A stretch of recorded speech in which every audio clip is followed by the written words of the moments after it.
Hello. Hi po, PPJ. Good morning. Good morning. Good Morning po. good morning. What's your name? Ang Sid po. Ano na? Sid po. Sid. Steve? Sid. S-I-D. Sid. Naka-loudspeaker ka po? Hindi po.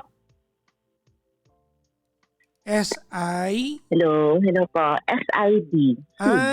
Seed. Yes. Parang Sid. yung botong pakwan, Captain Seed, ganon. Di ba may ganon? Nakakain ka na ba nun? Yes. Ako. Mm-mm. Pumapapak po. Pasensya na po sa accent po I'm Saan? not really good sa Tagalog po. Sa Okay lang accent yan. ko po. You're still a Filipino. Anyways, ilan taon na si Seed? 44 po. 44. Yes po. Calling from? NIR. Pwede na po ba yun? Saan? Negros, Island region. Nandito lang po ako. Negros Oriental Occidental. Accidental. Okay. Hindi ka naka-headset, ganon? Hindi po. Sige. Parang po ba? Parang choppy po ba ako? Hindi naman, medyo parang sabog lang. Pero, this will do, Medyo okay. umuulan kasi dito parang masamang panahon po. Talaga? Mulan dyan? Anyways, anong ginagawa ni Sid sa buhay?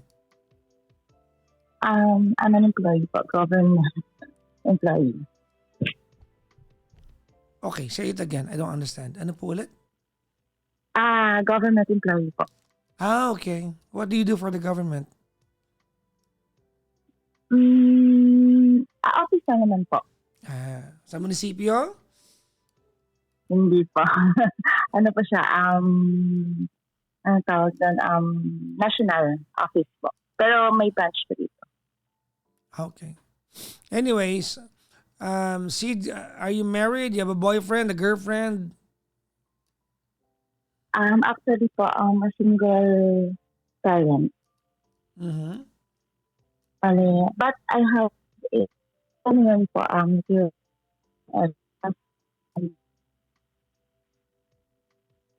Okay, I'm sorry. I don't understand anything. Ano po yan? I'm sorry. Ano po ba? Hello po. Okay. Hello. Hello po. Okay. Single mom ka. Opo. Okay. But I had a ex-husband po. Single mom ka. Ilan anak mo, Walay ma'am? na. Ilan anak mo, ma'am? Dalawa po. Dalawa po. Ilan taon na yung 2 panganay mo? sons. 22? 21. Yung bunso mo? 19? 19. Malalaki na, no? Apo. Yes. Okay. Parang early marriage po. Ano po ulit? Sorry? Early marriage po ako. Okay. Parang, yeah. Actually, bata mo pa nga para magkaroon ng 20 plus year old na anak, no? Kasi ilan taon ka lang? 44, no? 44. Opo. Anyways, what can I do Pero for... marami na po, marami na nangyari sa buhay. Well, kasama yan sa buhay natin, experiences, no? Yes po. Okay. Well, anyways, what can I do for you? Just lang po. Kasi parang, lang, mabigat sa heart na nangyari sa eldest son ko po. Bakit? Anong nangyari? Actually, syempre pa single parent po. Parang ako kasi walang ambag yung tatay nila. Nung nagkahiwalay kami, hindi na po nag-support. So I didn't, hindi ako na-pursue ng parang, tawag doon, ng sustento. Kasi parang ayoko na ng, I just want a peace of mind.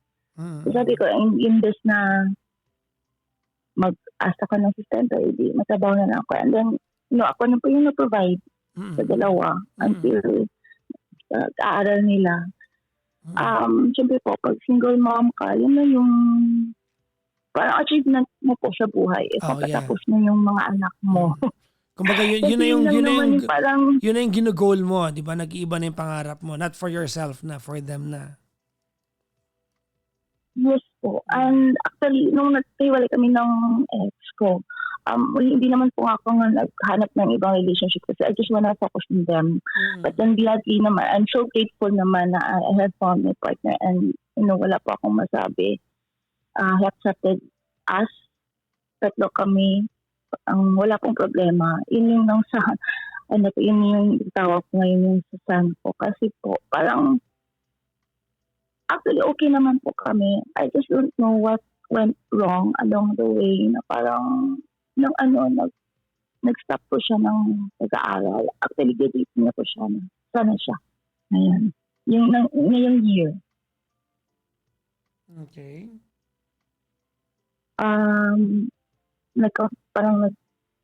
Yung relationship namin nagka-fall out kasi hindi ko alam anong nangyari. Bigla na lang na parang yung pagka-Jackie lumalayo. Tapos parang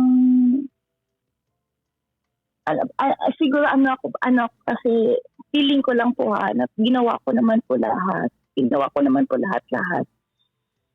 But then sabi ko bakit? Yun yung nangyari.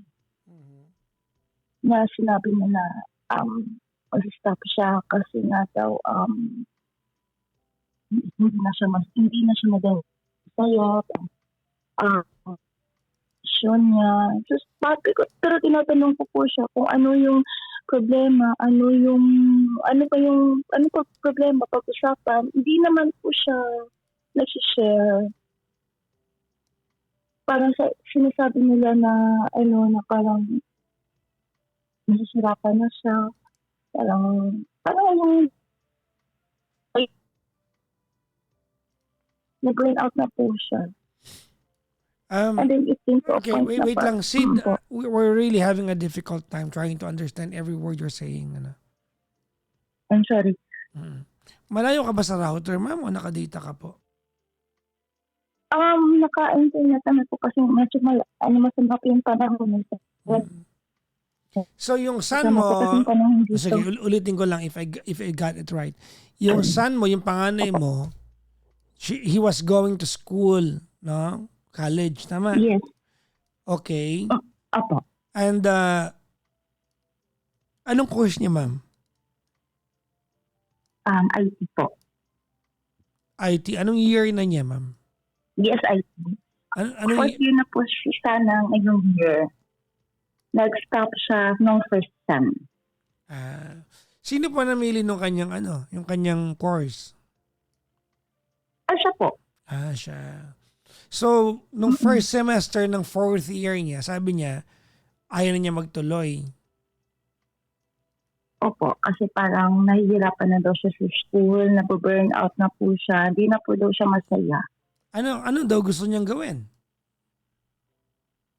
Yun po, sabi ko nga, kasi actually, babalikan ko lang po yung mga nangyari pagkadyak.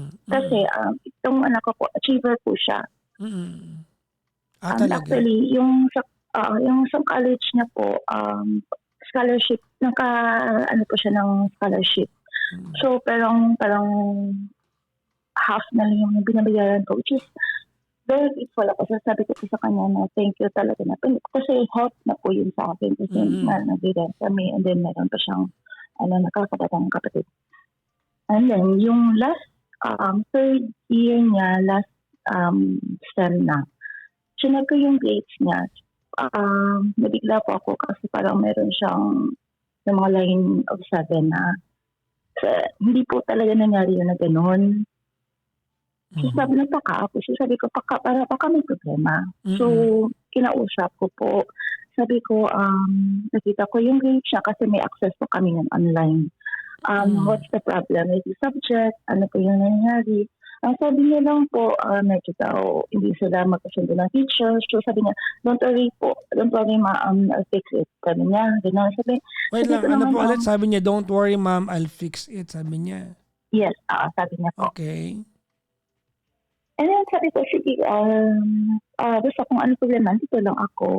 Sabi ko, bakit you can share everything. Sabi niya, wala daw problema yun sa teacher niya po. Tapos yun lang po. So, okay. Sabi ko, sige, ikaw nang bahala dyan. Kung ano ba sasabihan mo lang ako. And then comes, so ano na po, closing na po. Yung sinap ulit yung case na parang failure yung isang subject niya. Yung subject. Hindi naman siya nasasabi. So, kinausap ko ulit. Sabi ko, Koy, failed to scholarship ko siya kasi hindi ko na sabi niya parang hindi niya daw kinaya, parang naguguluhan na siya. So, kasi sabi ko, nung last time nag-usap tayo, akala ko yung teacher yung problem. And then sabi niya, dami-dami na po, Papa Jack, ang dami na sinasabi na yung course niya po, hindi niya na po, parang hindi niya, anong tawag dito, parang hindi niya napagusto, kind of, ganyan. And then sabi niya lahat may problema na. So sabi niya, gusto niya daw mag-try mag-stop. So syempre po, initial reaction po ng, parang, aminin ko po, parang burst din ako. Sabihin ko na yung last year na lang din. Yun na lang yung sinasabi ko. Kasi wala naman ako hinihinging iba. Sabi ko sa inyo na tapusin nyo lang yung school nyo. After that, bahala na kayo. Kasi yun yung responsibility ko. Patapusin ko kayo. So, ginagawa ko yung lahat-lahat. As in lahat-lahat. So sabi niya, okay, sige. Sabi niya daw, itatry niya.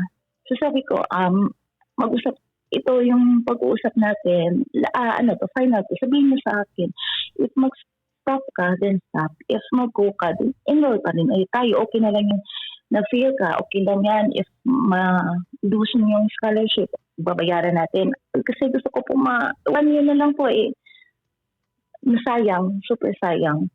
So yun, nag-enroll siya.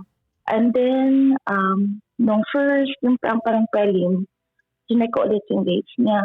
Super, parang 2 na po yung mababang tape. So sabi ko, hindi na akong pakalit. Kinausap ko ulit. Yun yung parang nagkasagutan kami. Actually, hindi naman po ako nagagalit, Papa Jack. Siyempre siguro, lang yun ng isang parent. Tama naman. Kasi, siyempre, yun lang yun. Wala naman po akong hinihingi iba. Yun lang yun. Ayun, inask ko siya kung bakit ganyan. Sabi niya na ng mental, yung parang, niyo yung mental health niya, parang lost na po siya. Nung sinabi niyang lost siya, doon ako na sabi ko, sige, kung ano yung gusto mo, gawin mo. So, nag-stop siya. So, kasakit, Papa Jack.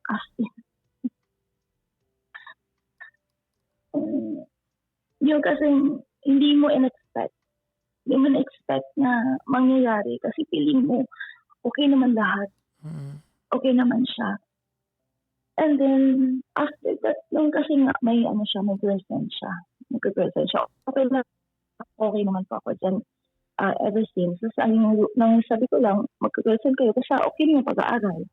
Yun po yung parang inisa ako lahat-lahat kasi nung nag-stop siya, actually, nung nag-stop siya,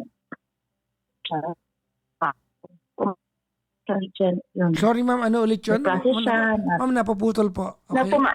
Okay, wait lang. Ano po ulit yun, ma'am? Umana po siya ng work. Umana po siya ng work after nung nag-stop ko siya.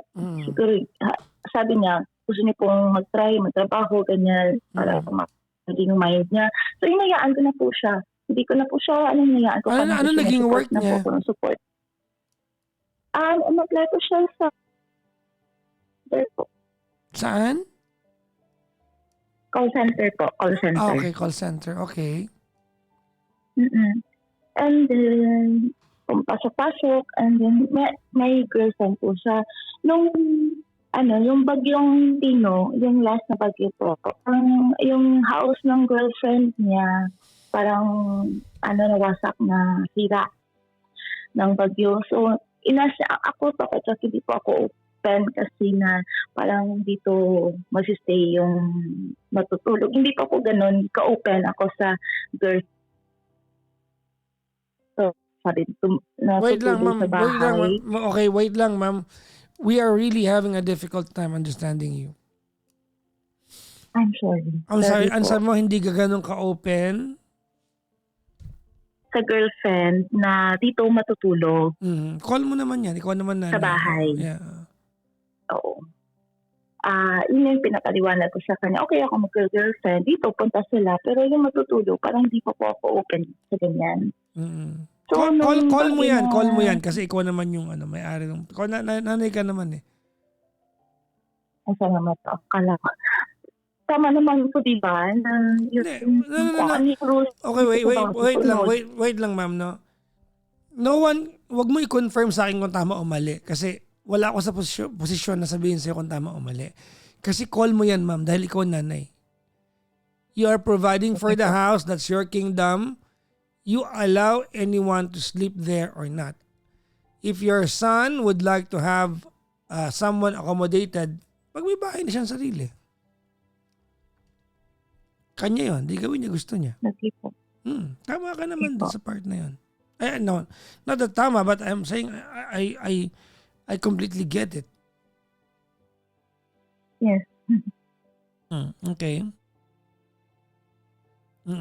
Po. And then po, yun nangyari na yun. So, pinausap niya po ako. Sabi niya, yung bahay is nasira. So, he is asking me 5,000 for 2 to 3 days until na ma-fix yung bahay nila.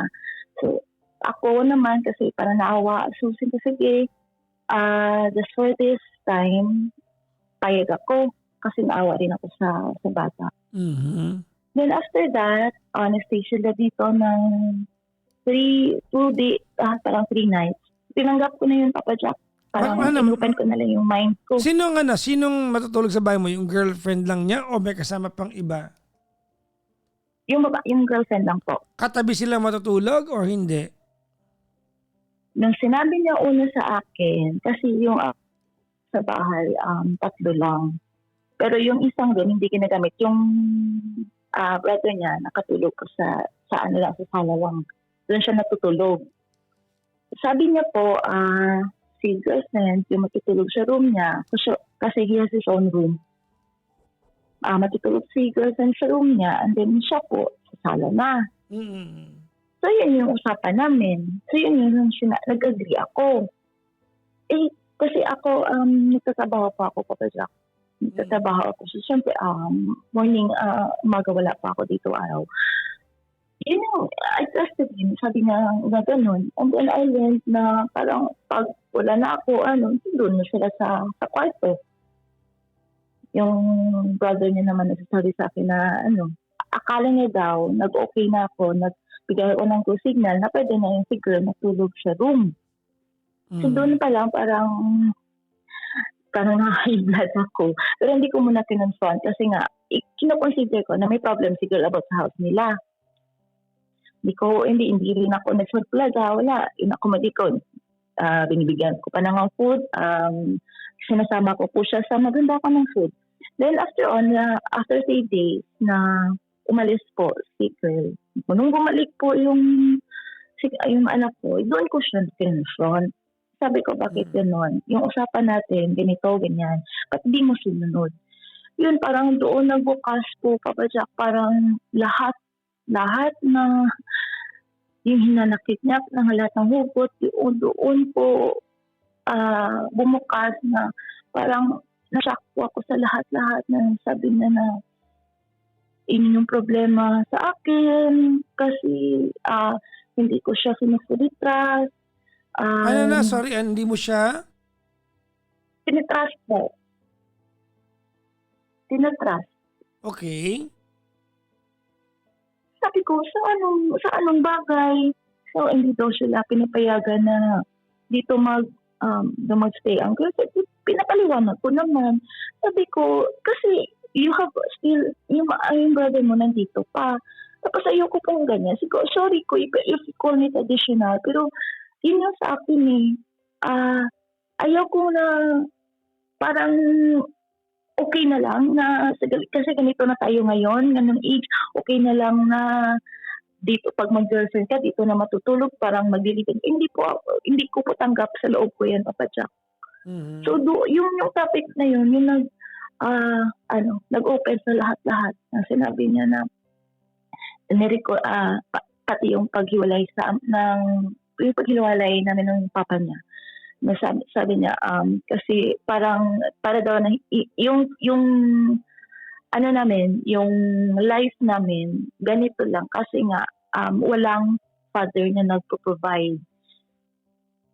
Hindi naman kami marami, Papa Jack, pero kumakain kami ng 3 beses. Hindi naman sila nahihirapan. Hindi lang kami sila talagang mayaman kasi ito lang yung mapoprovide ko. Pero nasaktan ako. So, parang, grabe, all this time, yun pala yun. Akala ko pa naman, I'm doing lahat-lahat. Sabi niya, to the point, Papa Jack, na sinisi niya ako na bakit daw pinanganak ko pa siya. Yun. Okay. Moving forward, yung babae nakakita ng house, room na narentahan, na na lang ako na umuwi na siya doon. Doon na siya, parang nag-live-in na sila. Okay. Without me telling na, talagang nagpaalam na gano'n na hindi na siya dito uuwi. Na it just happened na parang sabi ko hindi na umuwi galing ng work, and na-learn ko na nandito na pala umuwi until now. Ilang araw na? Actually Papa Jack, October, I think. So, ibig sabihin, December di kayo okay? Actually, nung December, nag-try ako. Ako talaga na-reach out, Papa Jack. Kasi sabi ko, December, mag-Christmas, New Year. Nung sa September, October, hindi pa kami nag-uusap. Walang pag-uusap na nangyari. Pag dito siya kumuha ng gamit, hindi kami napapansinan. Wala talaga. Noong December, parang hindi ko na kaya. Sabi ko, mag-try ko, mag-reach out. Naman kami, nag-dinner. Para okay lang din. Kain. And then after that, walang constant communication. Nung New Year, dito siya, pumunta siya. Pero ganun, okay siya pag dito. And then after that, walang paramdam. Okay. Yun po, yung ask na advice. Ano po kasi, syempre, ang bigat sa loob. Mhm. It's breaking me actually. What's your question? Ano po dapat gawin Change your sa pad ko? change your keys, your padlocks. So hindi siya makapasok sa bahay mo. Okay po. Yeah. Look, you have sacrificed your life to raise them. He is now 21 years old. Tama? Opo. He has to learn what obligations and responsibilities look like. Hindi ko magbe-bend sa kanya. Napakakupal yung anak mo.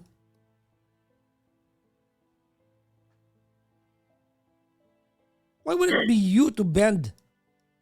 You had sacrificed your freedom, your youth, your life, your dreams to provide for them. And this is what he's going to give back in return? Change your locks. Actually po, Papa Jack, may time po nga pinasa psychiatrist ko po siya. Hindi na. Kasi pa, No. Wala siyang sakit sa utak. He made a conscious decision. According to your story, yun yan. Ang kupal ng anak mo. yung Pakisabi sa kanya, pinapasabi sorry ko. po, sorry po, yung mga sinasabi niya, yung trauma niya from kasi sa papa nila, that parang may time na may physical and verbal abuse na nangyari. That's why yun yung reason na nakipag-iwalay ako. So yung sinasabi na parang trauma ka sa kanya kasi lahat na absorb niya. No. He is 21 years old. You provided well for them. You sent them to school. Hindi mo ginutom. The least that you are going to expect from them is to be ungrateful and to blame you.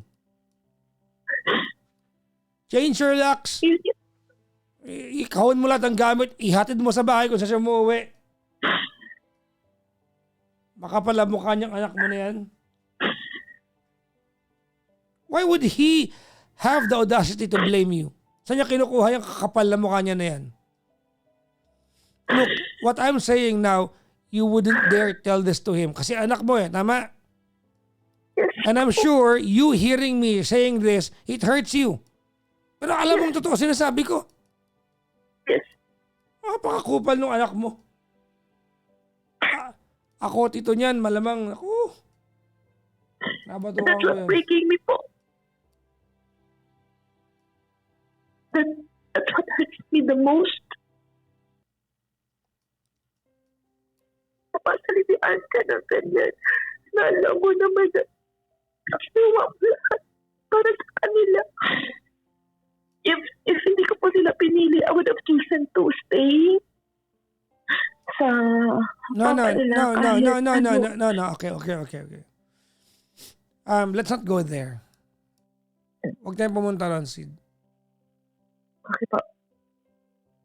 We are not at the point where where I'm going to blame you for the decisions that you made because you thought during that time it was the wise decision to do.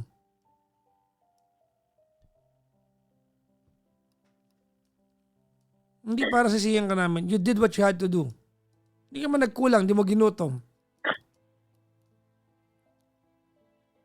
Makapal ang mukha niya para sisihin ka pa. Ngayon, di ba, nakikipag-live na siya, tama? Opo. Tingnan natin ngayon. Ngayon niya makikita kung ano ang ginawa mo for them for 2 decades. Tingnan natin. Kung hindi yan magmanik load sa'yo. Change your locks. He is not welcome. He left. I know it breaks your heart. Diba? Pero tandaan mo ha. Tandaan mo. Hindi para hayaan mo siyang ganyanin ka. Tayo mga magulang, tayo may pinakamalawak na pangunawa sa mga anak natin. Mahal natin yung mga yan eh. Diba? We love our kids. I love my daughter into bits and pieces. But I will not allow her to disrespect and be ungrateful sa akin. Hindi yan acceptable.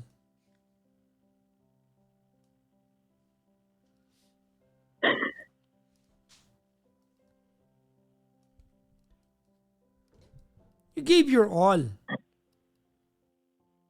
Binigay mo ang lahat for them to have a comfortable life. Not a luxurious one, a comfortable life. Mag-isa ka lang. Tapos susumbatan ka pa? Kala mo ginutom mo? Magutom siya ngayon doon. Sana nga nakikinig yan eh. Anak mo kupal.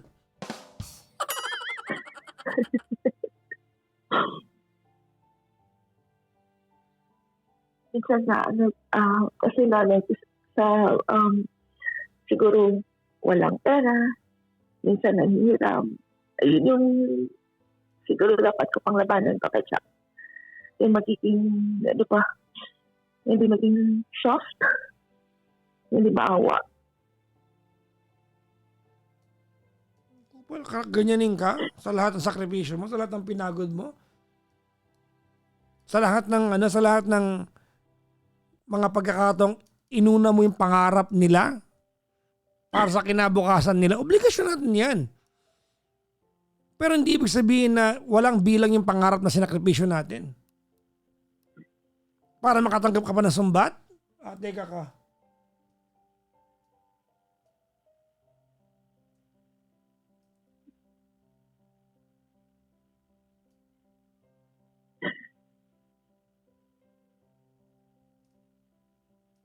Bakit parang hindi ko na sila? Ano na? Bakit ay mga anak na lumbat sa parents, no? Ako pala eh.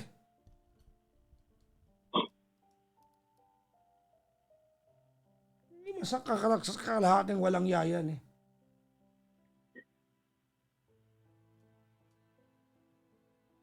Ano, sinabi ko sa kanya, malumbat ka. Parang kasalanan ko na ipinanganak ka, hindi ka naman nagutom. Hindi naman pinahirapan dito sa bahay. May komportableng kwarto ka, may aircon, may internet. Ano, wala ka na mga anak dito. Bakit gano'n? Don't blame yourself. That's the last thing that you need to do. Again, change your locks. Magpalit ka sa siya ng bahay mo. Password ng wifi, palitan mo. Tanggalin mo siya sa account ng kung may YouTube account kayo, Netflix account, tanggalin mo siya doon. Mayabang. He wants to fend for himself. Let him survive on his own.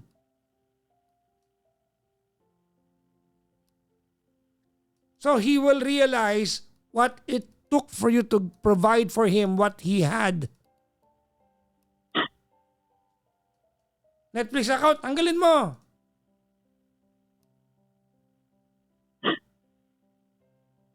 Yan ang huling-huling dapat ginagawa niya, pinapaiyak niya nanay niya. Kung katabi ko lang anak mo, mumurahin ko yan.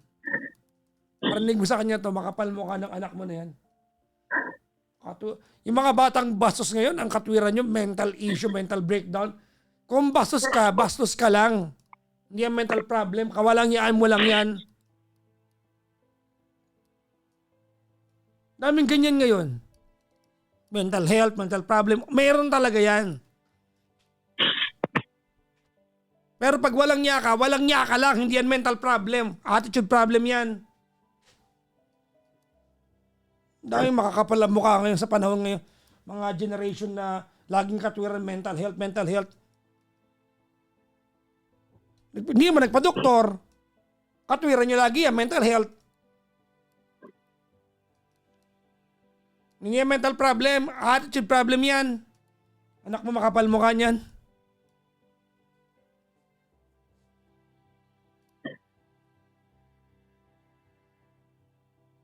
Pasensya ka na, I know this hurts you. To hear me say things like this, pero ito yan. Oo naman po. Oo. Parating mo sa anak mo.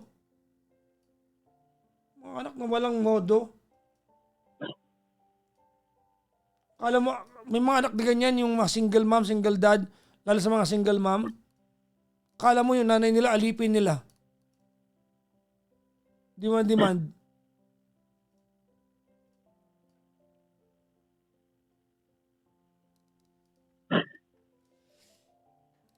Di ba? Pag napagalitan mo na, mental issues na. Ikaw pa yung pag napagalitan mo, ikaw yung mali. Ikaw hindi nakakaintindi. Meron talaga mental issues. Totoo naman yan. Pero iba yung bastos ka lang talaga bilang anak.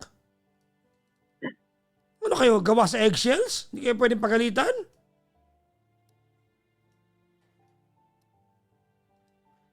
Tell your son I said so. Oh, kupal yan.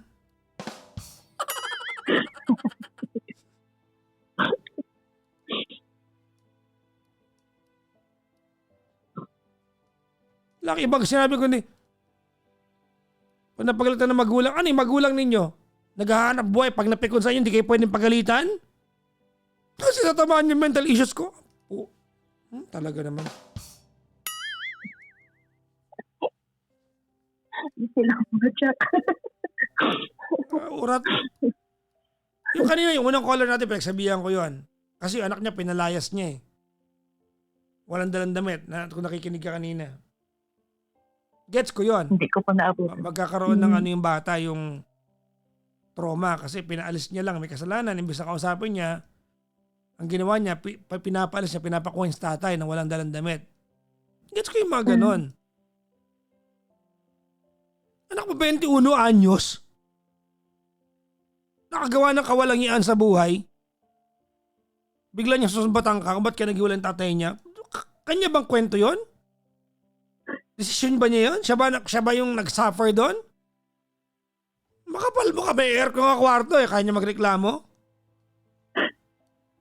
Ewan ko lang, pag dumating yung panahon na dalawa sila naghanap buhay, pag nagkaanak sila yung jowa niya, kung kaya niya magpa-aircon ng anak. Kuryente, mahal-mahal ah. Napapa-aircon mo siya, magreklamo siya sa'yo? Na yung magagalit sa akin dito ng kabataan, wala akong pakialam. Your mental issues, your mental problem is not synonymous to your attitude problem. Magkaiba yon. Iba yung kabastusan. Yan, ang bastos lang yan. Hindi ka mo naawa sarili mo. Hindi ba siya naaawa sa'yo? Umiiyak ka. That's the last thing na dapat ginagawa niya sa'yo. Pinapaiyak ka. Despite all your sacrifices, for sacrificing your dreams, ikaw bilang tao, Sid, wala ka bang sariling pangarap? Meron, di ba? Meron. Inuna mo ba yon? Hindi, di ba? Sila. Inuna mo sila. Para makarinig ka ng ganyan? Tell your son, makapal mukha niya. 21 anyos? Katabi ko lang yung anak mo, may kalalagyan sa akin yan. Salamat siya, hindi niya ako tito.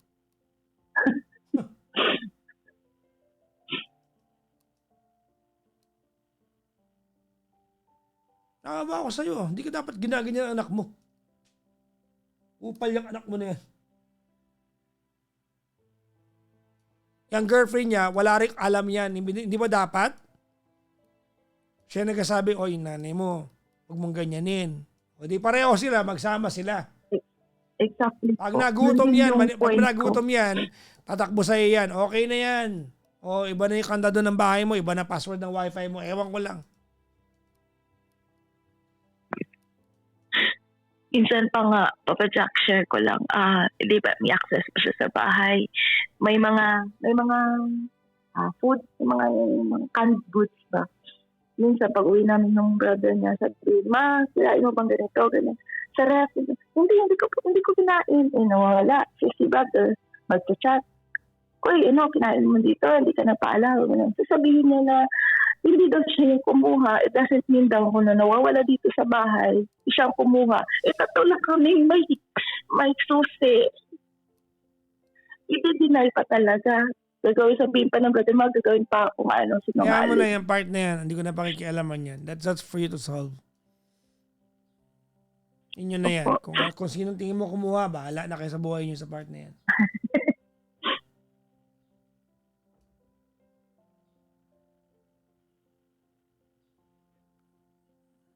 Sige po, yun na lang po yung gagawin.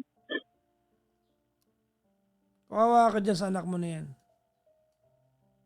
Nakawa ko sa'yo. Imagine mo. Ako magulang ako. I'm a single dad. I'm raising my daughter. Well, hindi ko pinabayaan pangarap ko. Alam ng anak ko yan. My dreams will not sacrifice. May pangarap ka pa. May pangarap din ako. Mas importante yung pangarap ko sa iyo.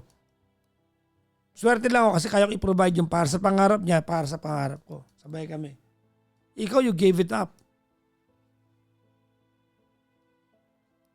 Maraming kabataan ngayon, bakanti mo ng konti, mental issues, anxiety. Kung attitude problem yan. Hindi yan tungkol sa anxiety at mental issues. Tigilan nyo yan. Kumakain na maayos sa bahay. May internet, may aircon, may baon, may magandang damit, may kotse. Hahanap kayo ng problema ninyo.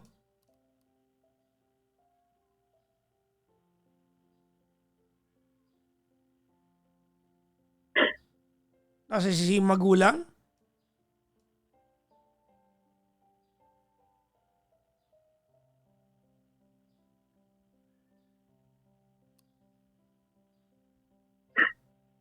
Kawawa ka, unawa ako sa'yo.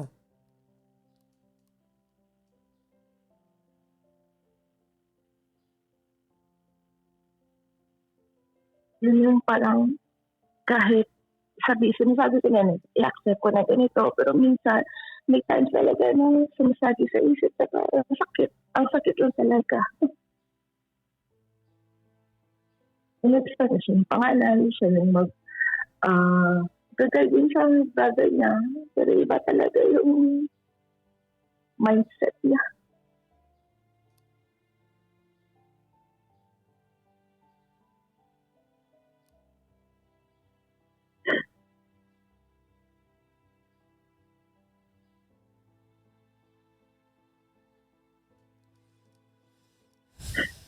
I hope that you go back to the drawing.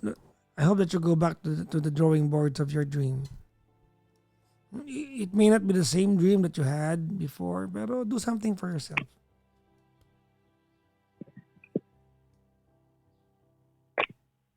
Hinantay ko na lang po yung makatapos yung No.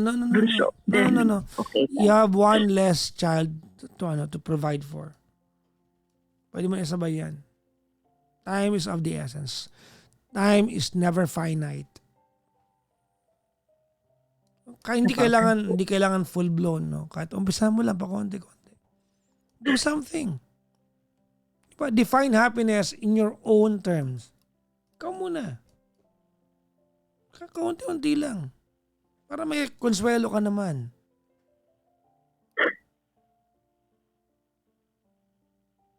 Sabi na lang po ako sa Taiwan. Pinapanood ko yung vlog mo. Diba?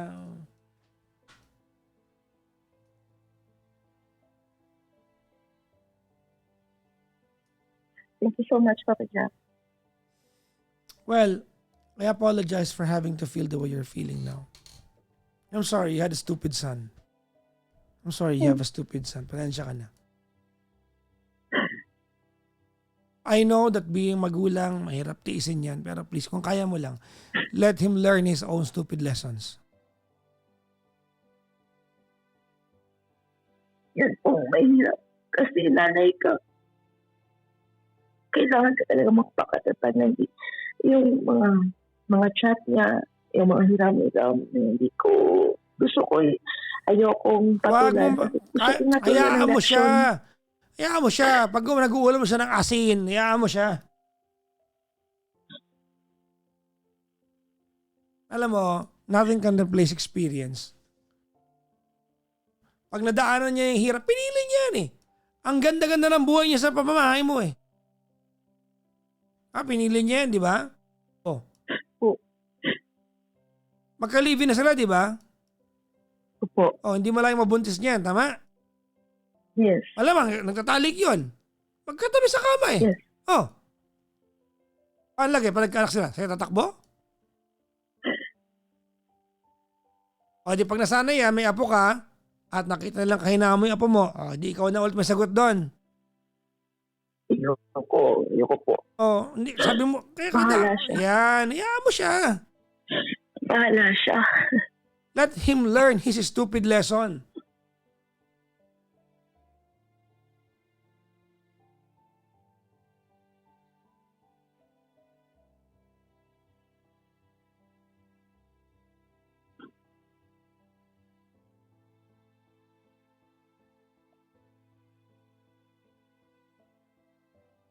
Let him learn his stupid lesson.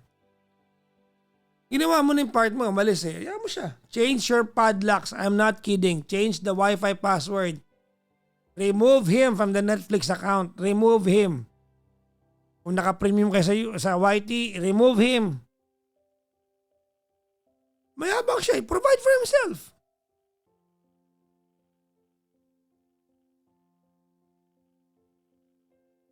Baka mamaya po ba siya pag nangyari ako yung No, adult na siya.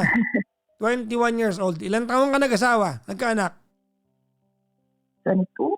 Oh, see? Look at you now. What's the difference? You know the responsibility of what you took on, tama? Yes. It may not have been the right thing to do ng time na yun, but you paid the price. Bakit? Dinaanan mo hirap eh. Tama mali? Opo, Exactly. sobrang Oh, hirap.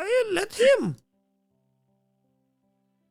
Kaya mo pagdaanan niya yung hirap para matuto siya. Natuto ka nga eh.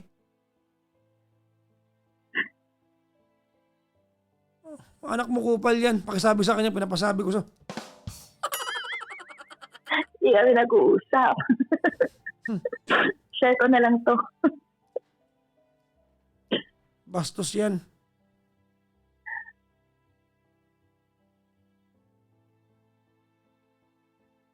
Pag may attitude problem kayo, huwag niyong gawing mental health problem yan.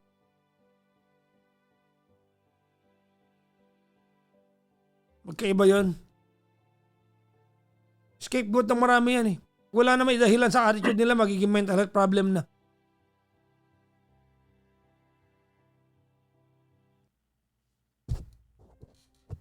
Dami tao ngayon, kala mo eggshells. Kala mo babasagin. Makanti mo ng konti, mental health. Pigilan nyo ako.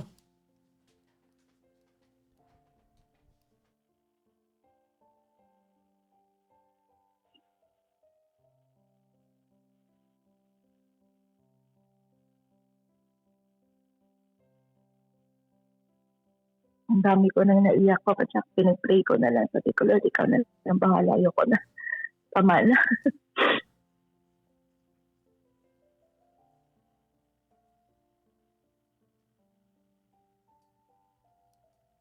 Anyways, I'm proud of you. Thank you po. Yeah, I'm proud of you. Never doubt your accomplishments as a mom. Never shortchange yourself. You gave your all, you did your part, be proud of it. Yes. Now, start to the drawing, go back to the drawing board again. And, may pangarap ko ulit na pwedeng umpisahan. Okay? Yes po. Thank you po. Yung para sa'yo naman, di yung para, diba? Total, you have one less child to send to school.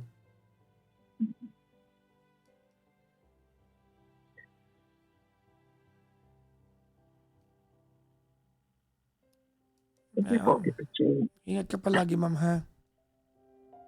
Ayun rin po. Bye-bye po. Thank you. Bye-bye.